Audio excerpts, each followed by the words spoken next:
Ladies and gentlemen, it's German versus Italian Spyder. You may be thinking, what the hell? Why are you comparing a Porsche Spyder? This is the 981 generation, 2016 model year. These go for around 100K on the market against a 4.5.8 Spyder. Those on the market today are over $200,000. For the Spyder, you're looking at a 30K premium over the hardtop. But as you can see right here with the 4.5, this is not a regular Porsche Spyder. No. The owner has put in 100K plus in mods. More than half of that actually comes from the powertrain. And stock, the engine is a flat 6 making 385 horsepower. With the Deman treatment, we're now making over 560 horsepower. It's between 560 to 600. Insane power for a car that weighs only 3,000 pounds. We got strut front, strut rear as well. Got to remember with the Spyder, it's a manual soft top. So quite a process there. We're going to have the top down for your audio pleasure with the engine. Hopefully the wind noise isn't too bad. As always, full mod list down in the description. But the highlights, of course, the 4.5 liter Deman. So they increased the bore from 102 millimeters to 108 millimeters. We've got special racing pistons, connecting rods, and stroker crankshaft. Deman Motorsport headers by Fabspeed, GT4 Clubsport intake, and a lightweight single mass flywheel, which is why I stalled it when I first got in the car. You gotta keep the revs up a little bit. Guards LSD, and equally important, reduced gear ratios between the second through fifth gears, which is a big problem on the regular Cayman and Boxster. For suspension, we have Ohlins Road and Track. The owner knew he was gonna spec this car out and make all these mods, so there's no PASM because he knew he was going coilovers. And the interior, just about everything you see here has been redone. This is not from Porsche factory. He actually got this done aftermarket, and it feels OEM. It actually feels better than OEM. Really high quality leather. This nice carbon wheel as well. Really love what he did with the interior. And even in the front, he has the lining to match the interior. True attention to detail, a true enthusiast. So kudos to the owner, James, on that. Brakes look fancy, but they're actually just painted black with gold Porsche lettering. And that's inspired by the Turbo S Executive Series. And we have carbon steel brake lines, but other than that, brakes are stock. We've got some aero changes too. We have this RS styled hood, and these aqueducts are actually functional. These route to the brakes using the ductwork from a GT4 RS, GT4 front spoiler lip, enlarged carbon GT4 air scoops, carbon rear spoiler, and even this little detail right here. Gotta love that. The attention to detail is impeccable. And almost forgot to mention these HRE R101 Lightweights in brushed champagne with wider section width. This is 245 in the front and 295 in the rear. We're rocking PS4S rubber. And getting into the interior, again, this was also inspired by the Turbo S Executive Series. That's where he got inspiration for the interior changes. Manual transmission. As soon as you get in, you quickly realize this is not, holy shit, this is not a regular Spyder, dude. 560 horsepower, 440 pound-feet of torque on that Deman engine.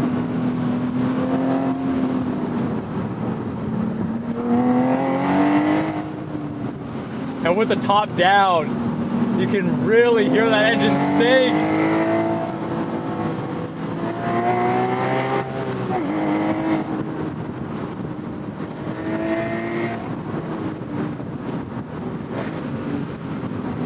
Now with that lightweight flywheel too, you're gonna notice that the revs drop really quick, and when you blip it, you wanna be gentle to not over rev. There's a GT3 E-Pass flash on the steering rack here, and the owner said he's not sure whether or not it took hold. The steering is feeling better than a regular 981, that's for sure. And I'm not sure how much of that is the steering being reflashed versus other variables, tire, suspension, etc. For E-Pass, this steering is feeling excellent. I'm getting good feedback, good texture, good load up mid-corner. Oh, great brake feel too. I am blown away, guys. As you guys know, I chose the Amira over a Cayman GTS 4.0 or a Boxster GTS 4.0. This is the Spyder, so this is the GT4 equivalent, a level up.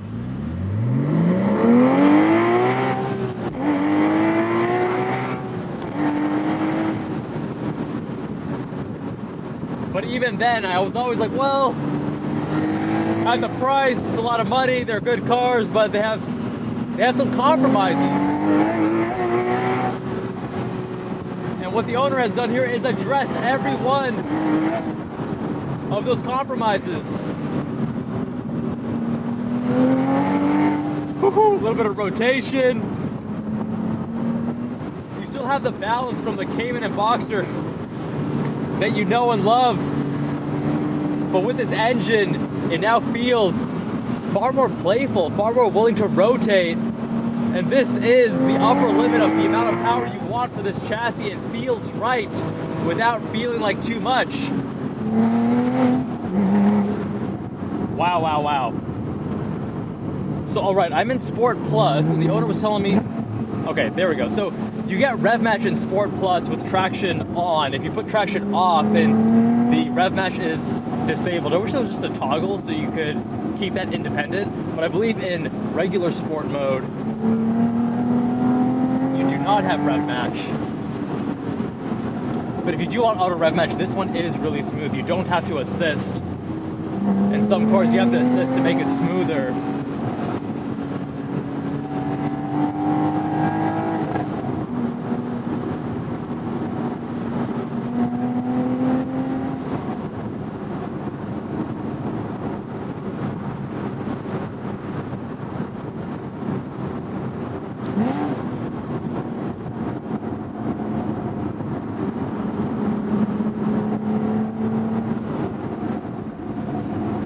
Wow, what a car. The German take, I mean, the owner was even saying that with Porsche, what they've done here is limited this below the 911. So then he had to go as an owner to then get it back up to where it should be.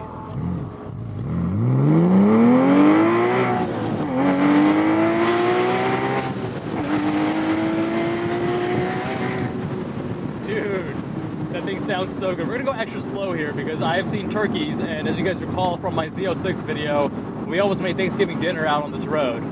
Now you gotta keep in mind, when the owner bought this car and was doing all these mods, that's before the Spyder RS was announced. This is a 2016 model year.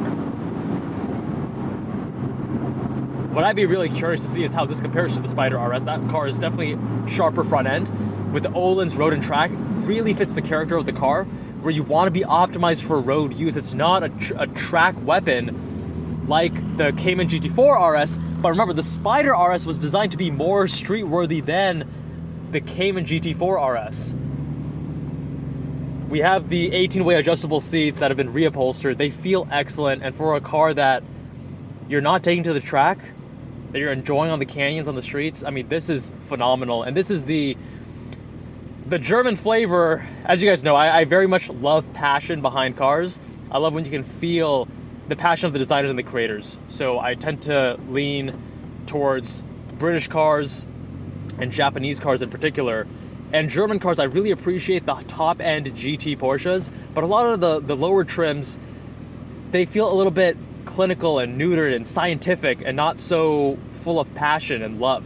And with this example though, man, you get the best of both worlds. You have that precision, that solidity to the Porsche that you know and love. And you also have this, I mean, all the compromises, all the limitations are now addressed. The engine, the shorter gears, you're now able to actually roll your gears, get into third and fourth gear, rather than just being stuck in second when you're on these canyons. But now it's time to hop in the 4.5L Spyder and see how it compares. All right, now it's time for the 2015 Ferrari 4.5L Spyder, powered by the glorious 4.5 liter naturally aspirated V8 flat plane crank, making 562 horsepower, 398 pound-feet of torque with a 9,000 RPM rev limiter. That's a specific output of 125 horsepower per liter, which is almost identical, maybe a fraction more than the Spyder with the 4.5 liter from Deman. paired to a 7-speed DCT from Getrag. It's the same unit from the SLS AMG, but it has different tuning. This weighs in the 3,500 to 3,600 pound range, so it's a couple pounds heavier than the coupe. And as we're going to find out when you drive it, the chassis rigidity is also not quite there. Unlike the Porsche, which is strut in all four corners, we have double wishbone front and multi-link rear. We have second generation Magna Ride suspension with bumpy road mode. ELSD comes standard. The MSRP when these were new was right around $305,000. But the market value today is $200 to $280, depending on the condition of the car. It's about $30K over the coupe variant. And I love this blue on tan classic combo. Maybe not so much for a Ferrari, but blue on tan looks great on just about any car. Obviously I'm biased, my Lotus Emira is also blue on tan. Interior here, we got leather everywhere. Such a nice purposeful cockpit. Here's the key.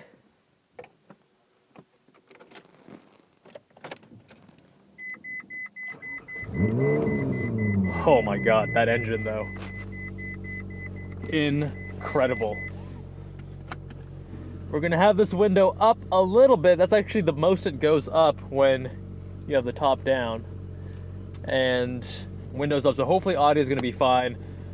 Very purposeful cockpit. I actually feel a little bit lower than in the Boxster, and these seats, they have a bit more aggressive bolstering, although with the 18-way adjustable, you can adjust so much. I clearly didn't play around with that and get it dialed in. But I do think those 18-way seats are underrated because the adjustable thigh support is so clutch, and it's not something that you have here. So if you're a taller guy like me, I'm 6'1", I got no support here, and it's not quite as comfortable on my legs compared to the Porsche 18-way. Although I do like that I'm lower here. It feels like a more special place to be, right? Very focused cockpit, yellow tack, and we're gonna put this into manual mode, set this to race on the Manatino, and go into bumpy road mode.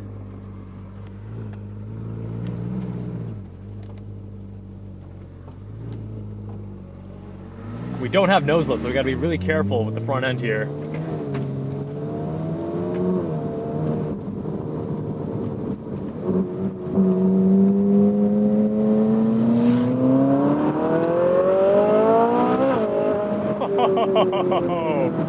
Yes, boys.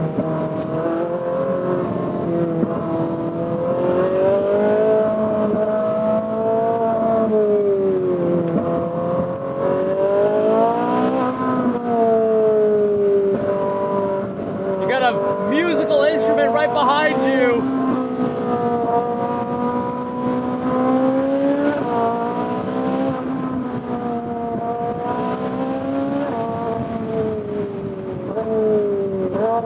Oh man, nice downshifts. Even when you go down into first, love that.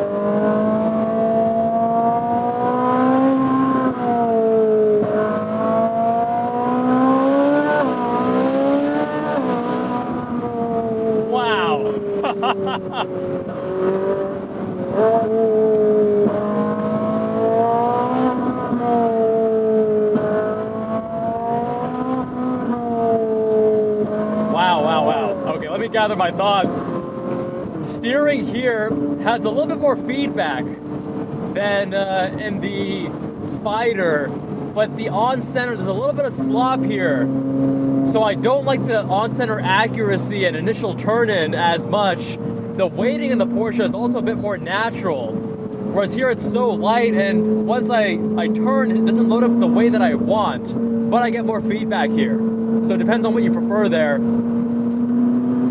The Ohlins on that Porsche are so congruent with the rest of the car. Ohlins on Porsche, just money combination. Suspension here is good, but, and especially in bumpy road mode, good quality damping, but the issue I'm finding is that I think because of the convertible is heavier, you're getting a little bit more body roll, not quite as good body control versus the coupe variant.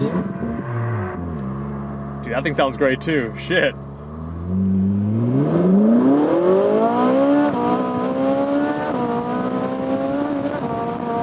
Having those shift lights is such a cool touch. Adds to the occasion.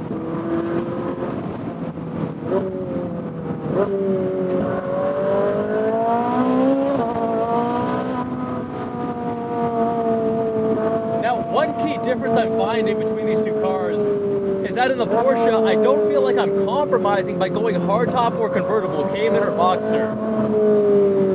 Whereas here, I do feel like I'm compromising. Look at this body roll right now. Not nearly as planted as the hardtop.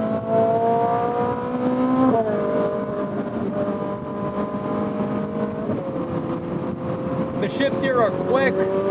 If you want the manual, of course, the Porsche is the only option here. For a DCT, this is good. I'm gonna die on my hill that steering wheel mounted is better than column mounted, because mid-corner you want to shift. Oh God, where are they? You know, if you're at 9 and 3.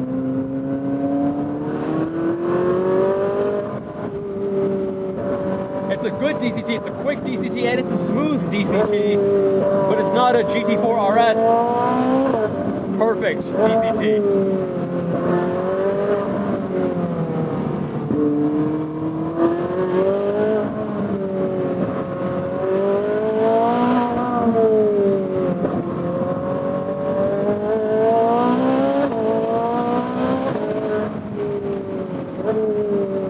Not pushing either car hard enough to actually experience the limitations of grip, so you're not gonna experience the issues with the McPherson strut.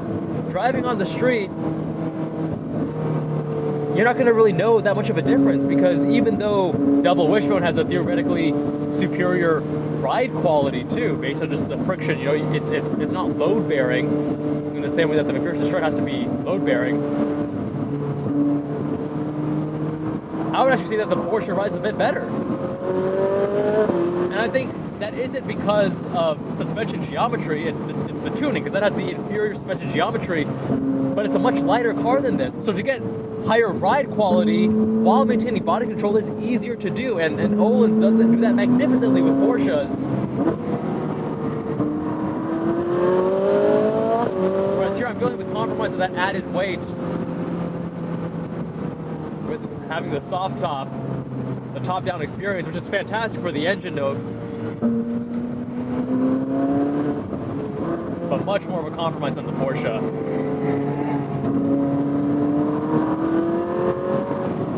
One of the biggest issues I have with the Caymans, the Spyders, is that they lack emotion. They're so clinical, they're not playful enough. But what he's done there is made such an incredibly congruent driving experience. And sure, the flywheel is polarizing. At the very beginning, you're going to over rev it and easily stall it, and you need to get used to it. And maybe that's not quite as natural as every other input of that car. But I would argue that you can get used to it, and then when you're actually driving it hard and want to heel toe, it makes it a cinch to rev match that. But admittedly, I never had any issues with the regular Porsche throttle response and heel toe rev match. In their stock configuration, I would argue that it's actually more natural. So here, when you close the gap, because the Ferrari is such an emotional, visceral car, and with the top down, you can appreciate that flat plane V8 even more. But the gap has been closed quite a bit. I mean, the steering is a toss-up. I actually prefer the steering on that. It's more natural. Here, I have to think about it. Again, it's a trade-off. So better feedback here, better weighting and accuracy there.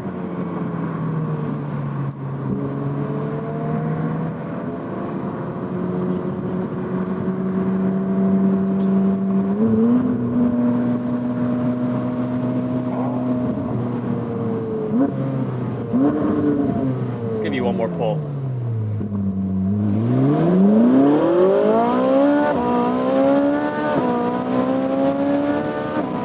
Oh, yes.